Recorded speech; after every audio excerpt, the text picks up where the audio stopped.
مجھے بھی بالکل اجنبی نہیں لگ رہا، مگر یہ ہے کون جو مجھ سے بات کر رہا ہے؟ میرا خیال ہے کسی وقت مل لیں، بات کر لیں، کیا ہی ہو جائے گا.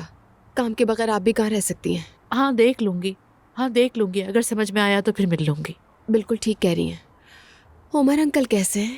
ہاں اب بہتر ہے، مگر جب میں انہیں اس حال میں دیکھتی ہوں نا تو خود سے بہت زیادہ نفرت ہونے لگتی ہے. مہدی بھی مجھ سے ناراض ہے بیٹا. اے، اس سے اپنے آپ کو اہم محسوس کرنا اچھا لگتا ہے. ایسے مت کہو دعا، آخر وہ اس کا باپ ہے. اگر یہی بات تمہارے ساتھ ہوتی تو تم بھی عمر سے نفرت کر سکتی تھی.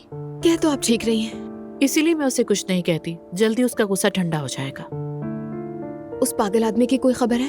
اف نہیں دعا، آتے ہوئے میں نے اس آفیسر سے بات کی جسے میں نے بیان دیا تھا، ابھی تک نہیں پکڑا گیا وہ. امید کرتی ہوں کہ جلد پکڑا جائے گا. امید ہے. اچھا اب وہ بات کر لی جائے جو ہم نے ادھوری چھوڑی تھی، ٹھیک ہے؟ کون سی بات؟ ازلان. ارے موم، اتنا سب کچھ ہو گیا اور آپ ابھی تک نہیں بھولی وہ بات؟ نہیں بھلایا دعا، بھلا یہ بات میں کیسے بھول سکتی ہوں؟ ہاں بتاؤ کیا ہو رہا ہے؟ وہ شخص تمہارے دروازے پر کیوں آیا تھا؟ میں نے اسے بلاک کر دیا تھا، اسی لیے. دعا میں جانتی ہوں اصل مسئلے کی وجہ یہ نہیں ہے. تم کسی کو بلاک کرتی ہو تو اس کا مطلب یہ ہے کہ وہ تمہیں تنگ کر رہا ہے. اگر کوئی عورت اپنے سابق شوہر سے پریشان ہو تو اسے تو جا کر شکایت کرنی چاہیے نا. وہ دروازے پر آتا ہے، تم دروازہ نہیں کھولتی. ماما اب اس کا کیا مطلب ہوا؟ دعا میں اندھی نہیں ہوں، بے وقوف تو بالکل بھی نہیں ہوں. کوئی غلطی کرنے کی کوشش نہیں کرنا پلیز.